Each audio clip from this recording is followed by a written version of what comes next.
Now we'll talk about fairness and justice and legality. So the demand for justice, how it correlates with our Euro integration rhetorics. We're expecting Denis MALYUSKA, Minister of Justice, coming to us, the whole state power system has worked, like everybody's sitting in shelters now, so Denis will join us later. I can see Denis MASLOV, head of committee on legal policy, Verkhovna Rada of Ukraine. Denis, please. Welcome.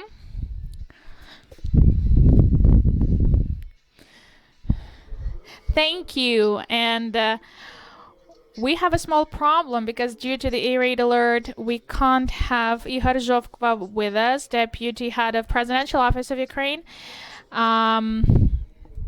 We invited him here, so I guess we will have fewer people talking offline. But we also have two speakers, Katarina MATHERNOVA, Deputy Head of DG for Neighbourhood and Enlargement Negotiations from European Commission. She will be online. And we have Mr. Gerald KNAUS, founder and head of European Stability Initiative. We will have him online as well. And we have this technical problem with stream and with translation. We made a solution. We made the solution possible. First, we'll talk to our English-speaking guests, with our English-speaking panelists, and then we will come back to the studio. We'll have all of our officials here. We have no choice, and unfortunately, there's no air conditioning, but this is something we can't change. So we do understand it.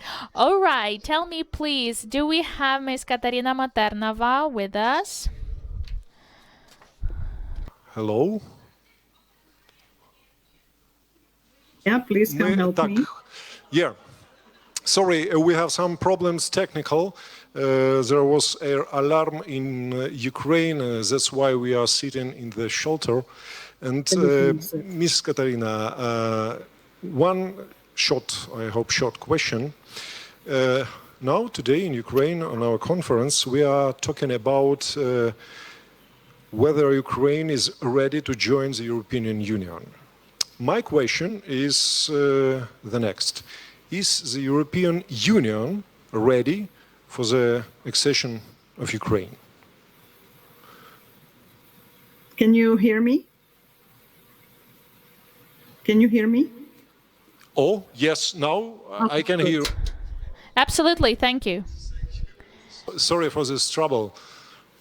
Well, thank you very much for the invitation to address this very important topic and this very important gathering. And I am really sorry that you have to be in bomb shelters instead of the original planned venue. And I also want to just add to the very kind introduction that you made of me that I have been designated to be the next European Union ambassador to Ukraine. And I will be moving to Kiev in the middle of September and to take up my duties there. So hopefully next time there is an event like this, I will be able to be on the panel physically. And while I may not speak Ukrainian just yet, I'm happy to say that I understand most of it. So in that sense, we hopefully will be able to communicate well. Now, to your question, is the European Union ready for Ukraine's accession? I think that the main answer to that really depends on the ability of Ukraine to step up, as it has really impressively been doing so far. As you know, Ukraine has made a lot of reforms and went through really a fundamental transformation also in the area of rule of law and justice that we are discussing on this panel since Maidan. But the the real prospect of EU enlargement was brought to everybody's attention due to the ultimate sacrifice that Ukrainians are doing in this current terrible war, which obviously started already in 2014, but became dramatically escalated in February of last year. So, as we heard in the video before the panel, the sacrifice in human life and in the destruction of property and infrastructure and human lives really only makes sense if a fairer and well-governed and non-corrupt country comes out of it at the end. And I think that this is very much the same driver as the driver to join the European Union. Now, a lot will depend on Ukraine and on the reforms that Ukraine has been doing, and there is still some way to go, but has really shown a lot of determination and readiness for change. But of course, the readiness for change will also need to happen. The readiness for change will also need to translate into real changes in the EU structures and in EU policies, in EU budgeting process, etc. But I am one of those who very vocally articulate and also strongly believe that the two processes are very much connected. You cannot prepare EU for enlargement in the abstract, right? It's not changes that will be necessary in the voting system, in some of the biggest spending policies, in the way commissioners are designated, who has how many votes, etc. None of that will happen without reacting to a real prospect of enlargement. And I think right now we are at a time when there is a sense of inevitability about enlargement, that there is a sense of movement in this area where we had no movement in the last 10 years. The last decade was the first decade since the creation of the EU when there was no enlargement for a new member. So I think there is now very much a feeling that it will happen. There are obviously questions how quickly, and I think that what is important for my Ukrainian friends to realize that just how consequent you are and how diligent you are in your own transformation will affect the overall process. So there are still on the table some issues that need to be solved on the Ukrainian side. And I was just interviewed this morning by a journalist what I think about the prospect of opening negotiations in the winter. It's not a done deal, but I think the real prospect is there. But still a lot will need to happen both on the Ukrainian side and on the EU side before that. Sorry. Okay, it sounds optimistic, but one more question. Cautiously optimistic. Quick negotiations of the accession of Ukraine may disappoint some of Western Balkan countries. Could this be a problem for the European Union? Look, I think that the disappointment that some felt was already a year ago when the three Eastern Partnership countries, Ukraine, Moldova, Georgia, received European perspective, and Ukraine and Moldova candidate status. There was some reaction to it in some Western Balkan countries, but I think that all of us reacted to it in the following way: that the momentum that especially Ukrainians' bid for membership has created, as I was just discussing with your first question, I think is something that is helping the Balkans as well. I mean, let's face it, the enlargement process was stuck before, And now the new momentum will help all of the countries that are in the enlargement process, and actually it will create a little bit of a competition in terms of reforms and changes, and I think that can only be good. Okay, thank you very much for these words, Katarina.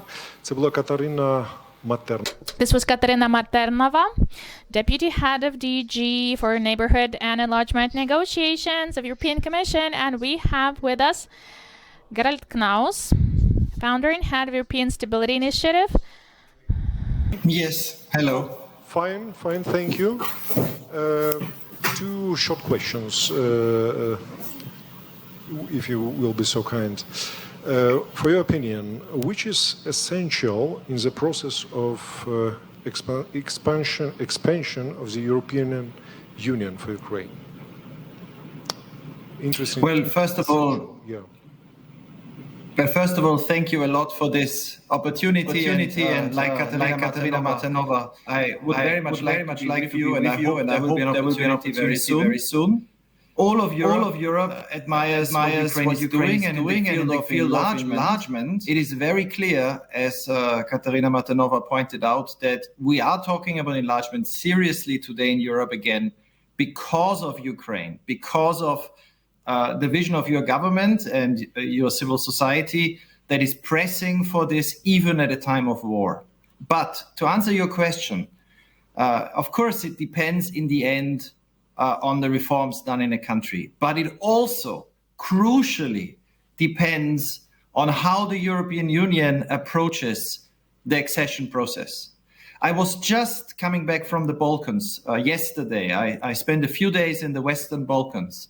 And to tell you the truth, I do not see any new momentum at this moment in the Western Balkans.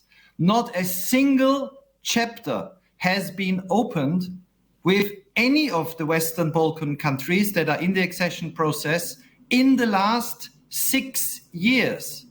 So these countries are stuck. The rhetoric is going backwards. We are talking about the potential of new conflicts. We are talking about massive corruption scandals in countries that only 4 or 5 years ago were seen as hopeful. And the reason for this extremely sorry state of accession in the Western Balkans is that the Western Balkans are in a trap, the trap of a not credible, never-ending accession process. If you talk to the Kosovars, they are not sure when they can ever join the EU. When you talk to the Bosnians, they have no idea when they will open a chapter. And then you talk to the Montenegrins that have closed 3 chapters of 33 in more than a decade of negotiations. Now, what is necessary is to start the process. I think it is crucial that Ukraine begins this process as soon as possible, hopefully this year. But what is also necessary is that the European Union approaches this in the spirit of previous enlargements and not the Balkan enlargement process. And I give you one example, how important that is. In the year 2000, which is now more than 2 decades ago, your neighbor Romania looked hopeless. The presidential elections, the runoff was between a former member of Ceausescu's Central Committee of the Communist Party, Ion Iliescu, and an anti-Semitic ultra-nationalist poet. They were running for who would be president. Their parties had 57% of the votes in parliament. The average salary in Romania in 2000 was 100 euros a month.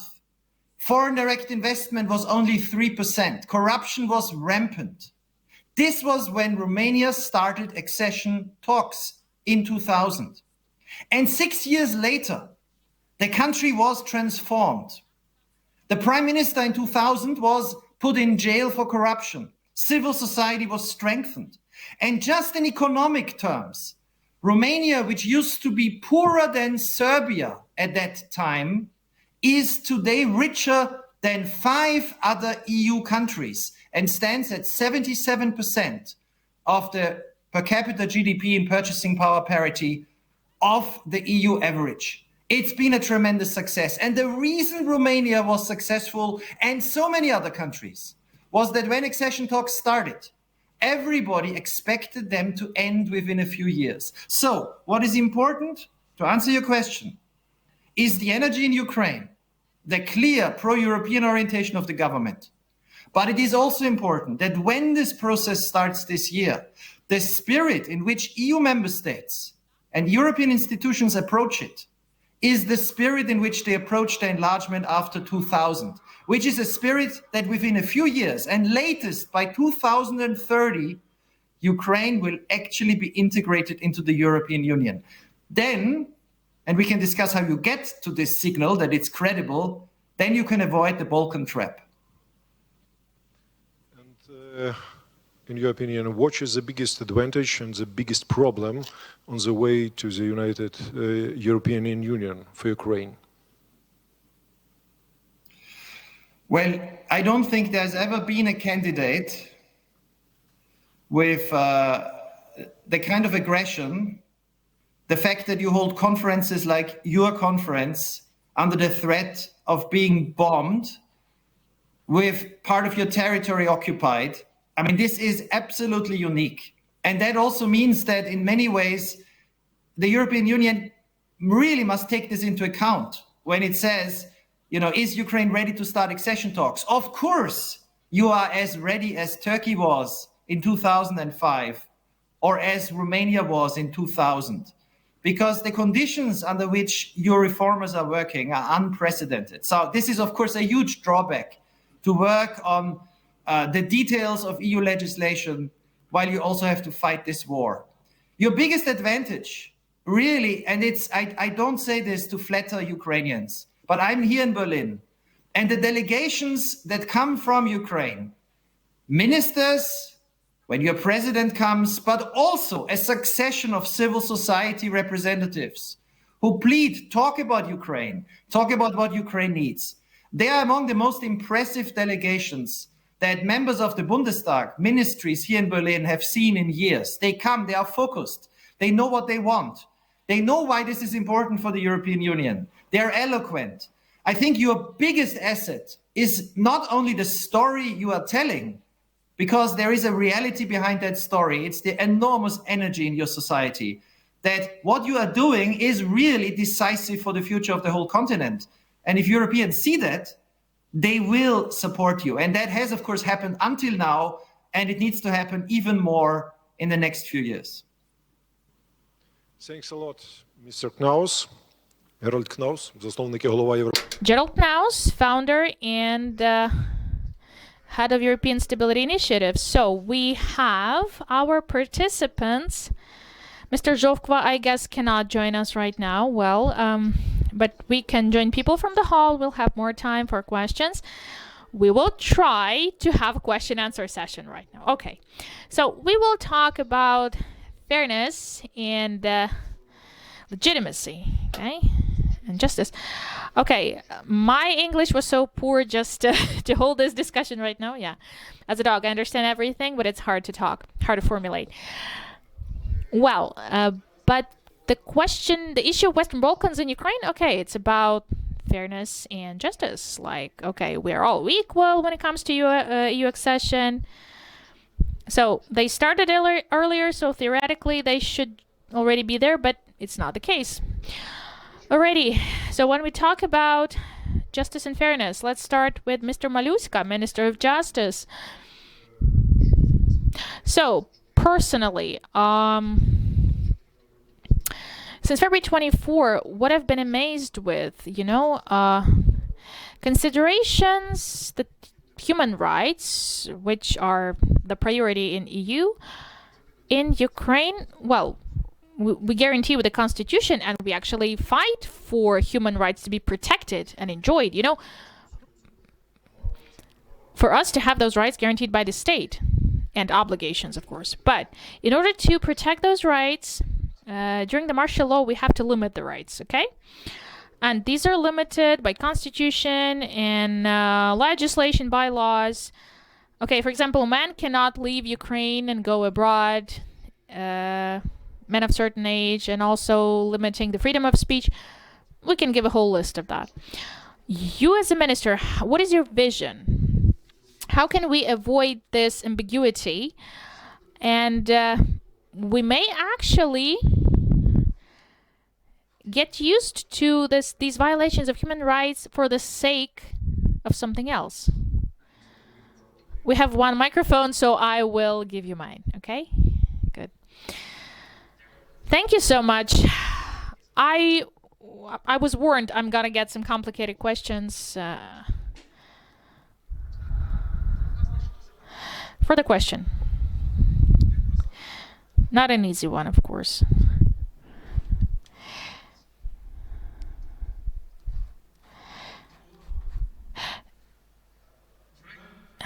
A road to heaven can not be paved with sins.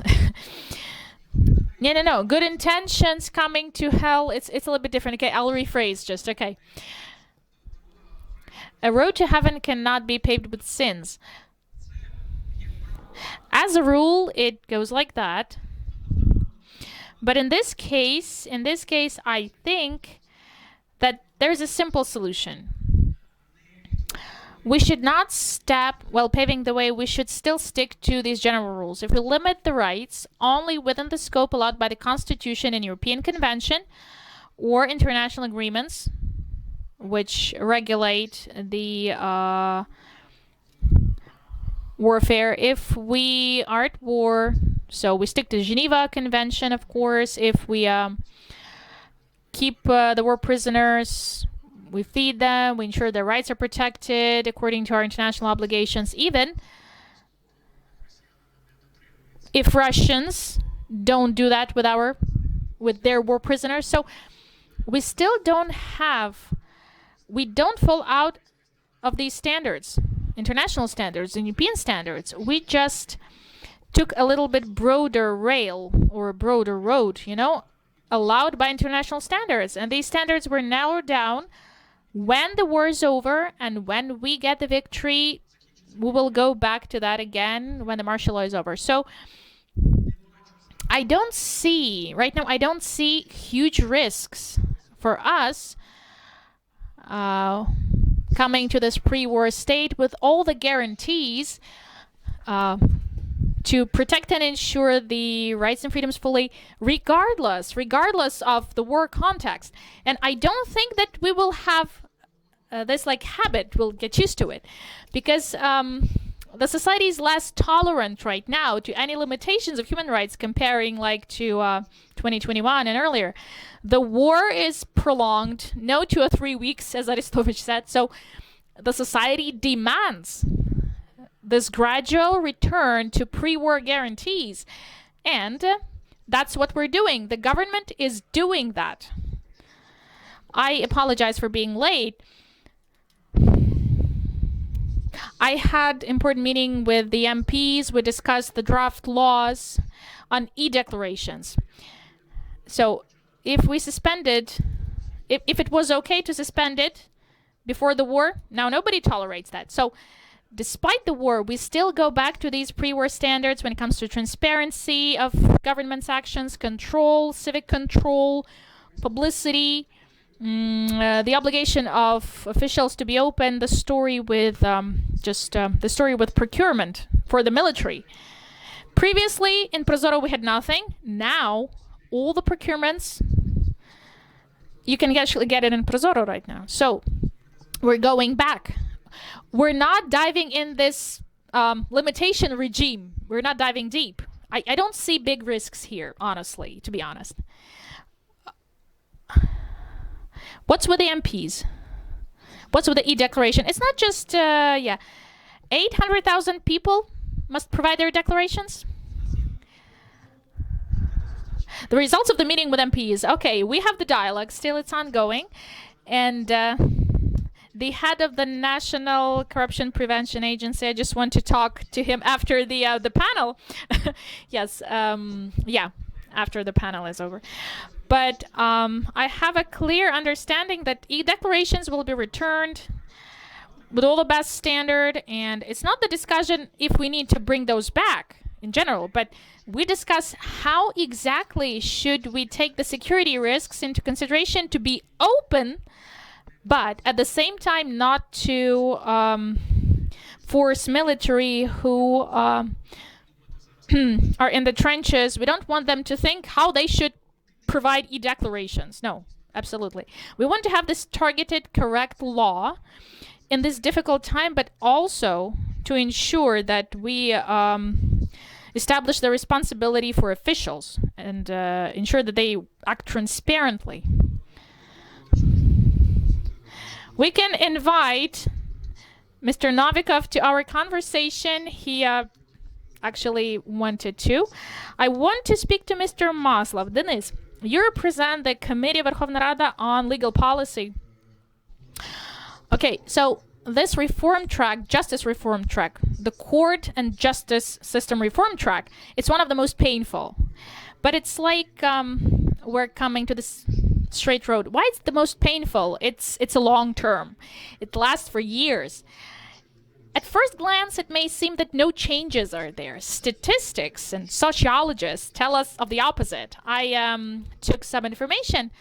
The Razumkov Center survey in 2021, the court system, the judicial system, 15.5% of people trusted them. In Ukraine in 2022, 18% trusted them. In 2023, in March, 24.8% of people trust the courts. We can see there is gradual progress, but at the same time, we can calm ourselves down that the glass is half full, but it's also half empty, because 59% as of March 2023 do not trust the courts. And this is a big problem, because without the judiciary, without no trust to judiciary, there will be no legality, no fairness, nothing. Again, what else should we do, or at least how much time shall it take for at least half of Ukrainians, 50% of Ukrainians, to trust the courts? This is the cornerstone of our EU membership, you know? Okay, thank you so much, Vadym. Thank you for the question. And I'm grateful to organizers of the conference. Answering the question, what else do we need? We just need to implement everything that was planned many, many years ago.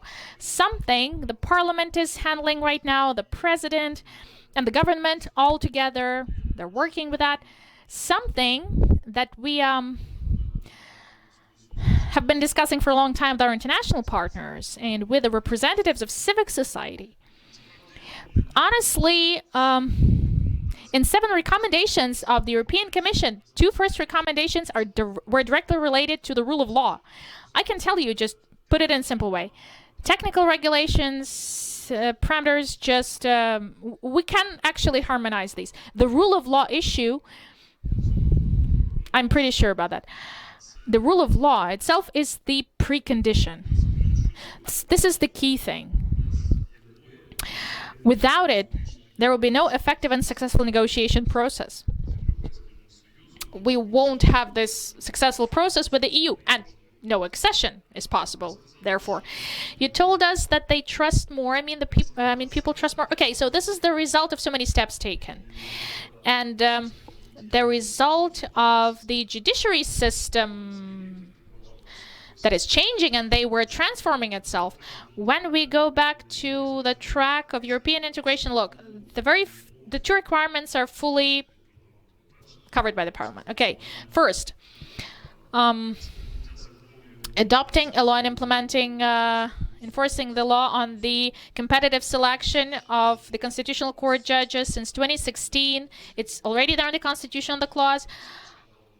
I guess we lacked some political will before that to actually ensure its implementation. We started working when we came to the parliament, so we finally the parliament adopted that law. And right now, well, the president, we're still looking for the presidential signature. Maybe within just like minutes or hours, the president will sign this document. So the Higher Qualification Commission and Higher Council of Justice They ensure that there is integrity and high professionalism of judges. We established those entities with absolutely new conditions. We took unprecedented steps.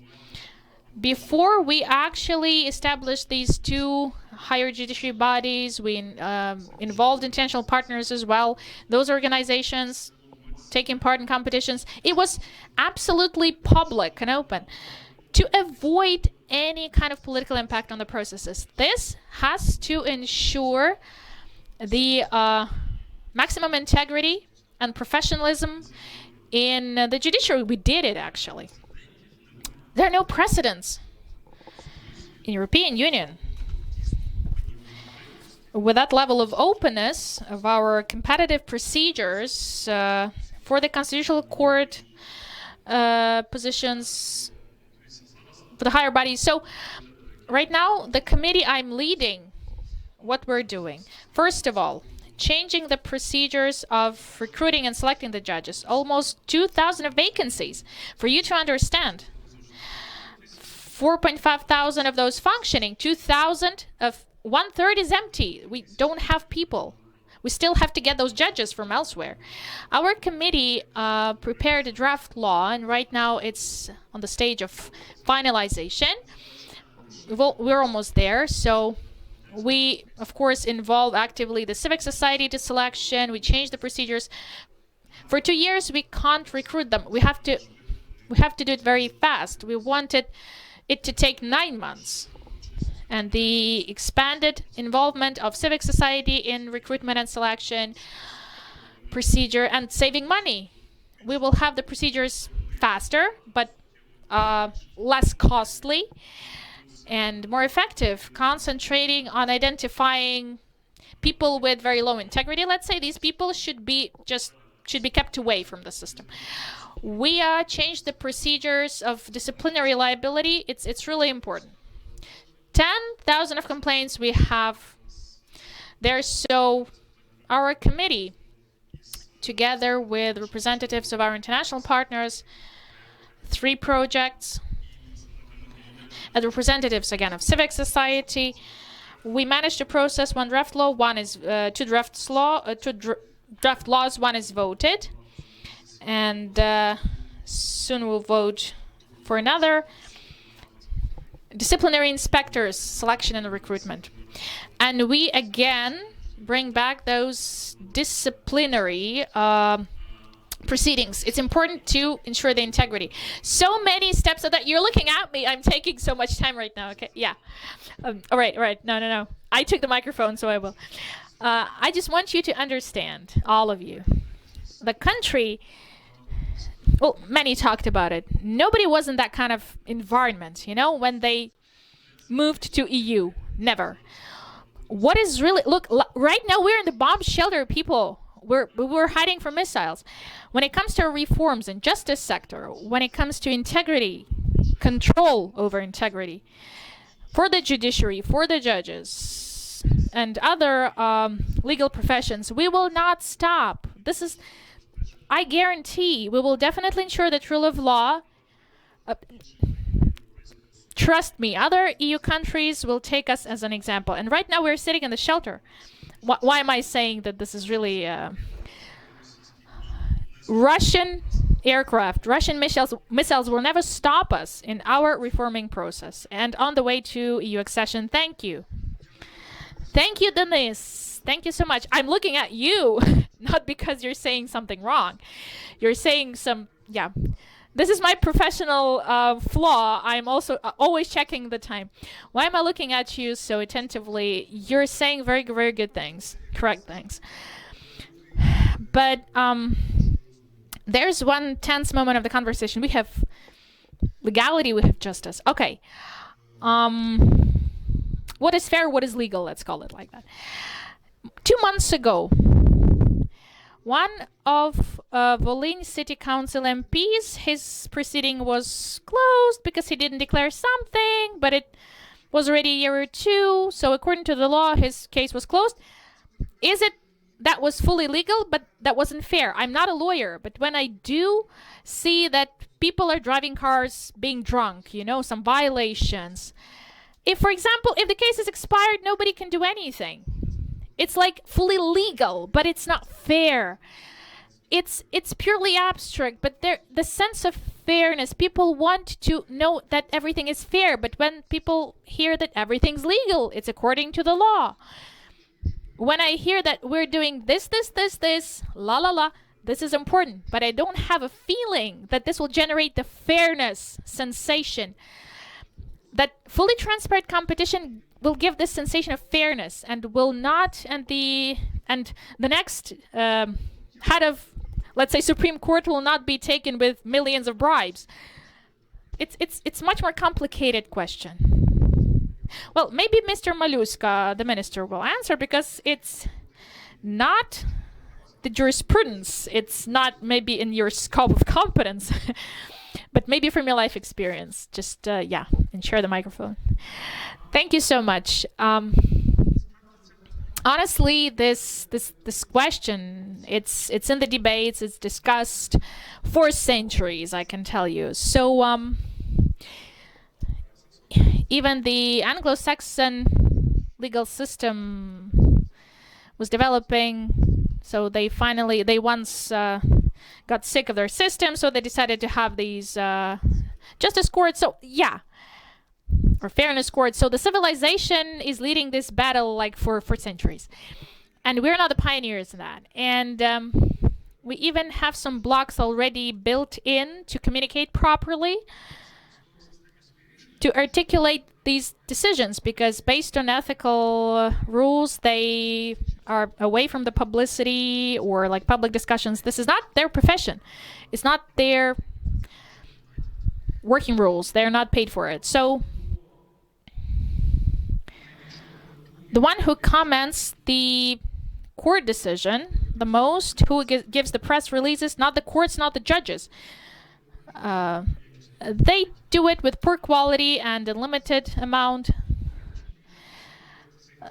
If the subject has an interest, an accused person, he has more opportunities to put that in the media, in social networks, like to discredit the court, give some messages there, or oppose the decisions. Even some law enforcement agencies, they learn to communicate better now. For example, 5 years ago, none of the law enforcement bodies was able to put these vests with big letters behind saying, yeah, they have many photos right now, like with all these acronyms, you know, photos are taken, and we understand it's their job. They're learning, live and learn. We can't do it without it. So this lack of trust to law enforcement and judges, it's not just because of objective flaws of the law enforcement system or judiciary, but it's because the system has somehow to reinvent itself, to defend itself in the media space. The modern world, if you don't exist in media, in digital space, de facto you're not in the reality. It's the modern world. It's not about politics. It's for all the state bodies. Like, it's the judiciary system, the law enforcement, all the governmental systems. They have to learn. They have to show some exemplary cases, demonstrate that, explain the context. Your context that the case was closed because it was expired. Even with out of the small news, we understand, what didn't he declare, the guy, yeah? The MP. Was it justified, the accusation?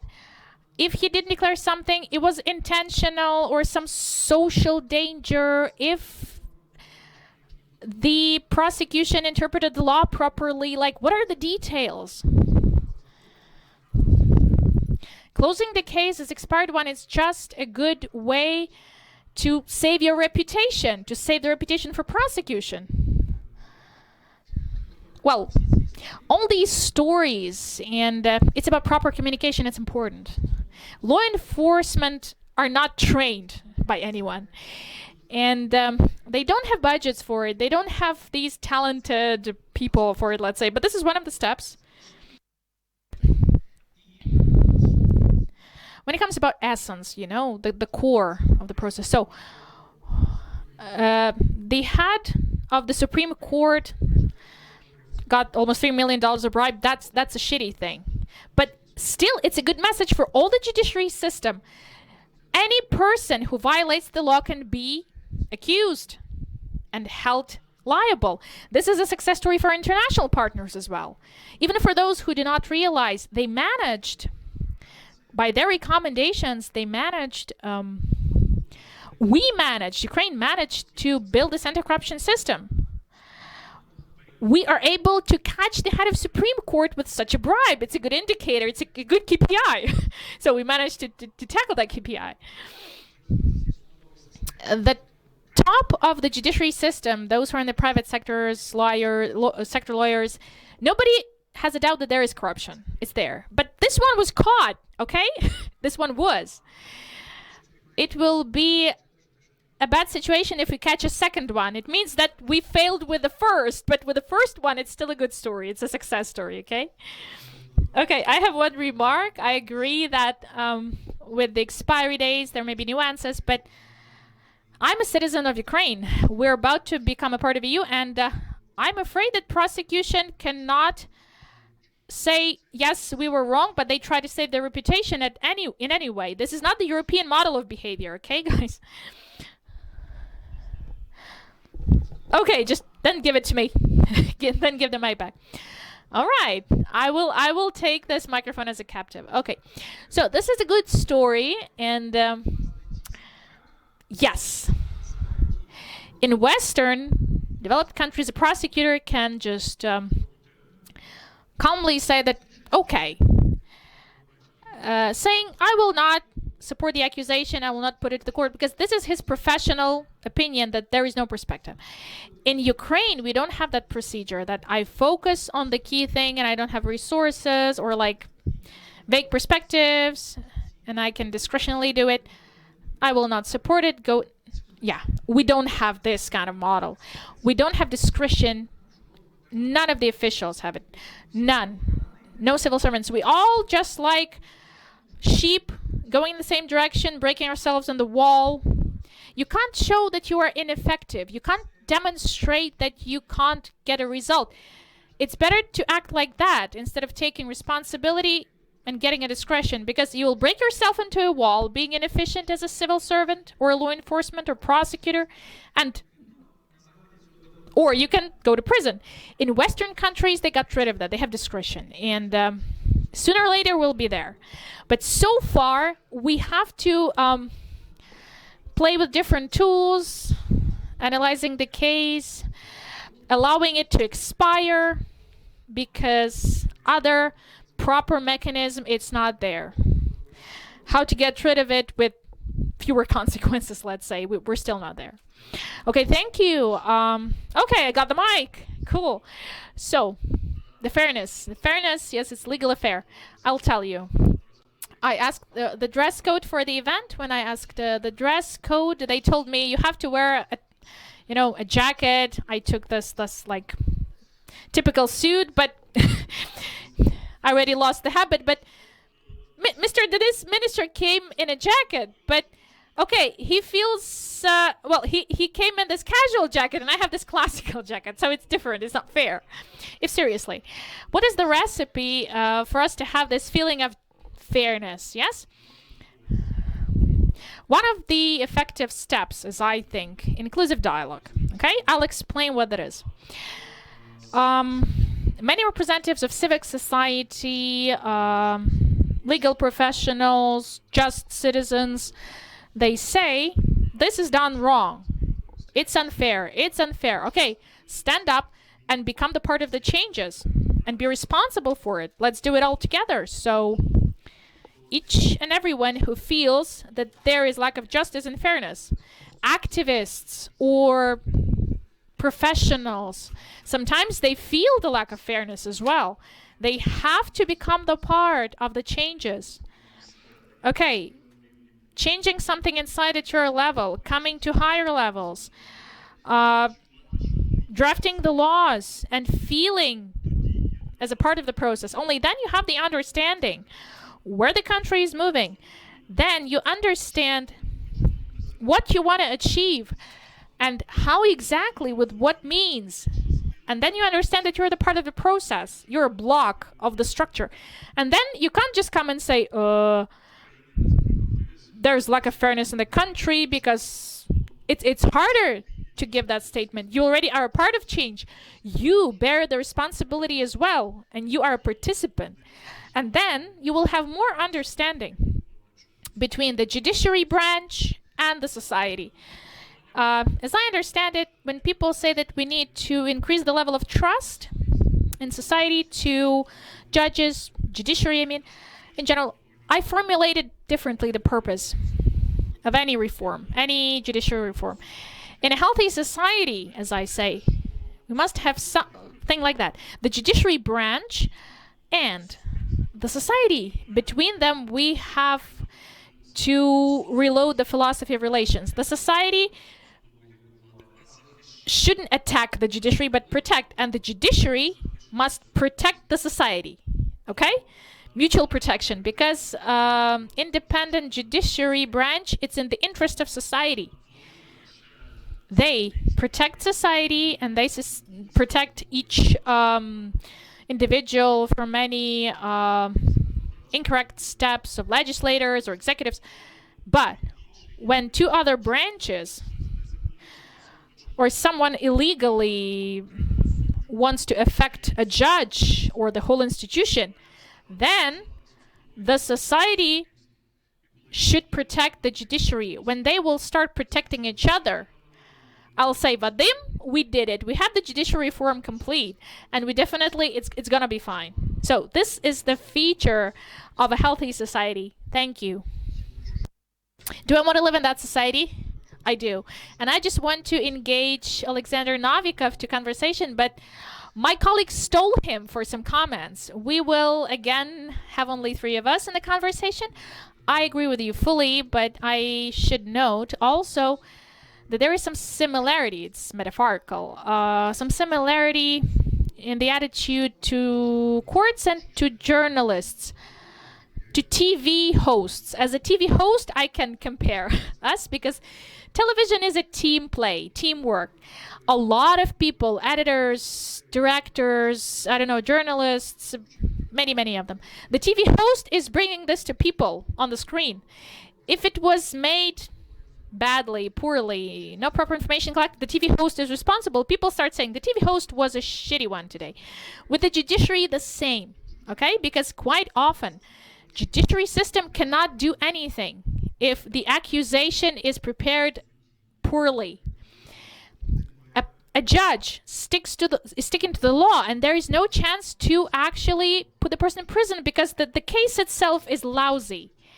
And it works like that. That's why a provocative question is there.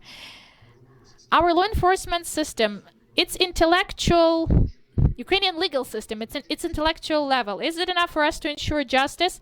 Not just formal legality, but fairness. And we again, I guess, have the A-raid alert.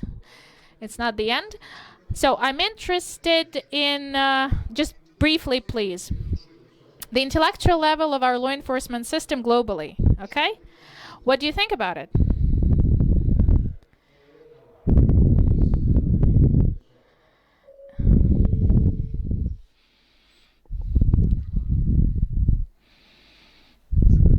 Okay, fairness and legality and intellectual level of law enforcement system. All right. Do I need to be honest about? Okay. All right. I will just. I will not tell anything about the intellectual level because we're streaming it right now. I will. Yeah. Okay. But regarding the fairness and legality, my vision, subjective vision, of course, I'll go back to the previous question. Yeah. Those who were corrupted, the law enforcement, those who were pushed away, and judges, my subjective impression is that they were one of the most skilled one and professional. It will sound horribly, but the most corrupted people, they know the law very well, usually. And those who were the most creative and those who tried to put it in their pockets, they used the most creative ways to do it. They were very professional. Thank God they're out. No, because corruption and intellect, it's a horrible combination that kills the country. It may sound weird, but when we threw away those people within the last couple of years, the law enforcement and judges, those who were corrupted, the general level of knowledge and professionalism lowered a little bit. And those new people who come there, they have to learn. But their qualification is increasing. So I do have a hope that we'll have some good future in this sector. Legality and fairness, I have subjective opinion, maybe a wrong one. This is not an opinion of Ministry of Justice of Ukraine. This is my personal opinion. Yeah, I'm a guy in a t-shirt instead of a shirt. I'm a casual guy. So fairness, it's a higher league. It's like the British Premier League for us now. First, we need to have legality. When law enforcement and judges say that it's fully legal everywhere, I applaud. We go to the next level. Then we have to act in the name of fairness. But this is next level. Okay, let us make it legal first. And I just want...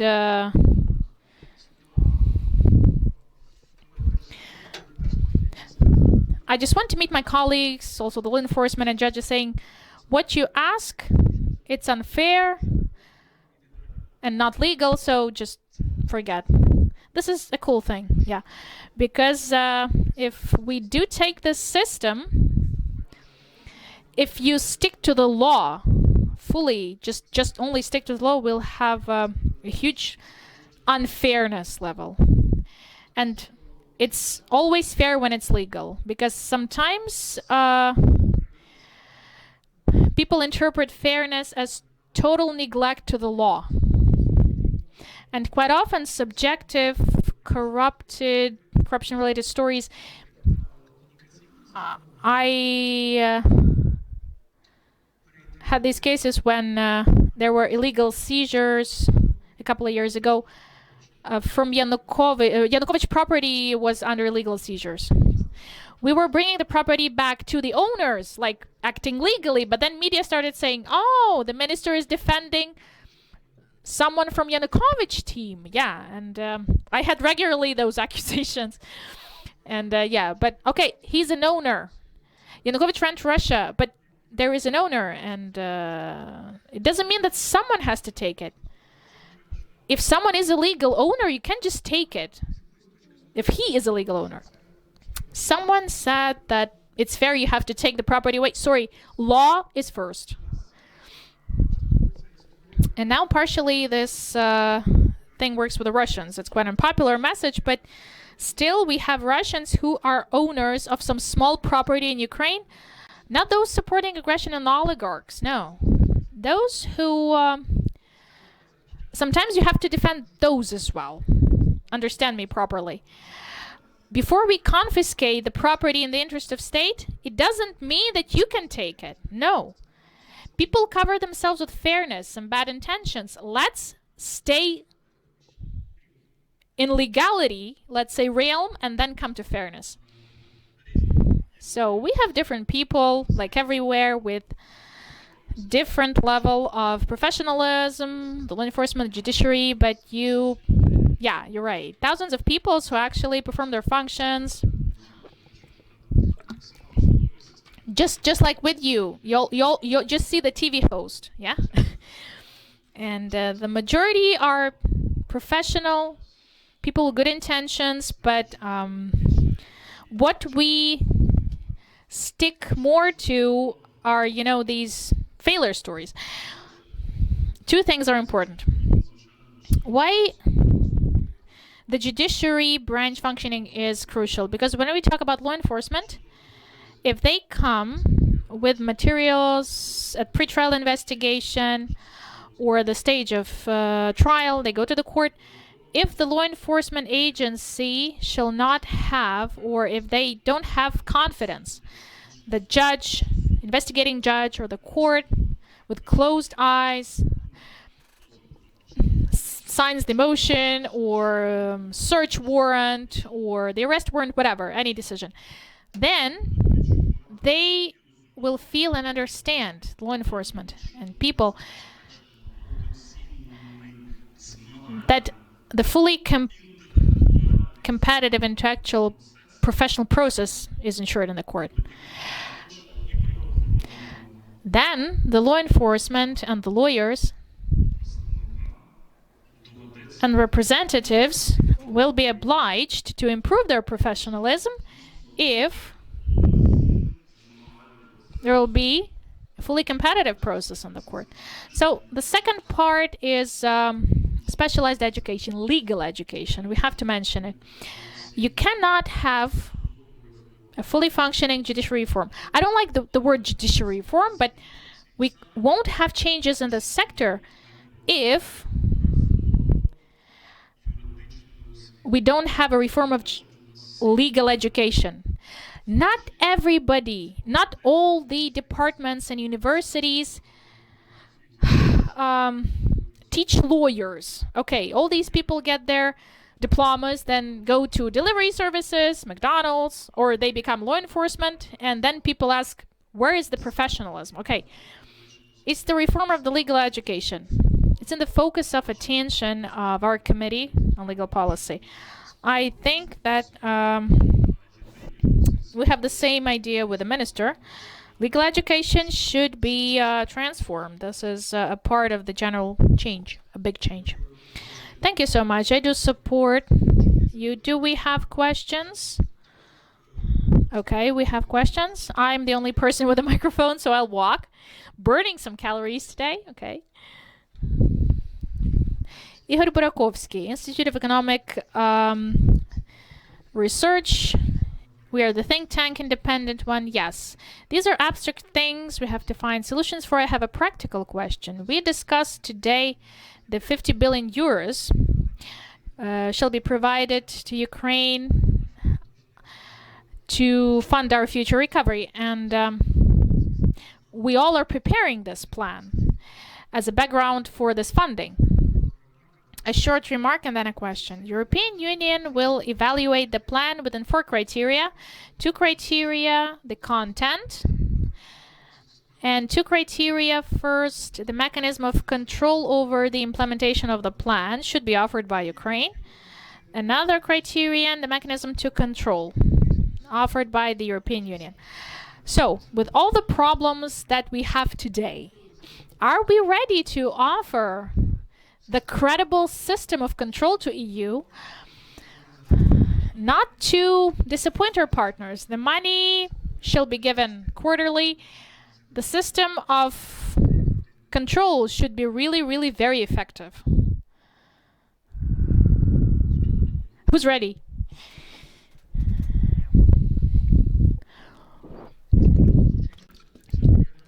It sounds that 50 billion, you think it's a lot, but it's not for 1 year, okay?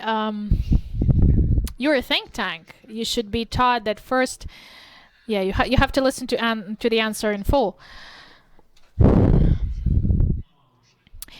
It's not that it's not enough money. We're given more money. Our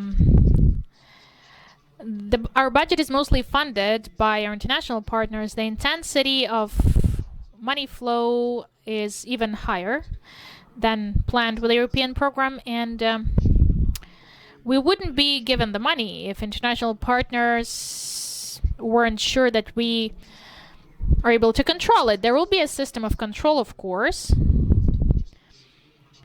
This is a part of the requirements of partners on transparency of funding, transparency of our expenses covered by money from abroad. We had a lot of precedents already. Americans send their inspectors. It was a public thing.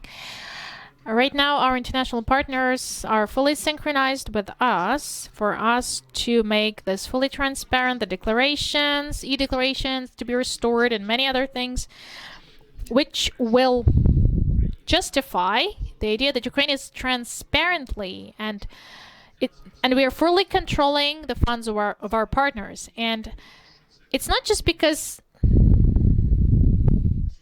the society needs it or those representing the partners.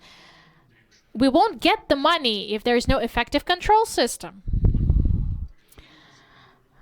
Parliaments, citizens of states helping us, they are human beings. They understand that if the money is just stolen or if there are risks, they will spend it inside the country and help their people, the taxpayers. And taxpayers, of course, want to help, first of all, themselves and their nations, not the country, which is like somewhere there, and if one can steal the money. So no problems are there. Yes, the control is established. We even have it now, and nothing extraordinary is there when it comes to the scope of resources and transparency of expenses. All the requirements shall be met, and we will do it. Just like my colleague said, we all are on the same page. Legislators, executive agencies, we have the same name. We both are Denis, and the Prime Minister is Denis as well. Yeah, we're fully synchronized. All the branches. Thank you.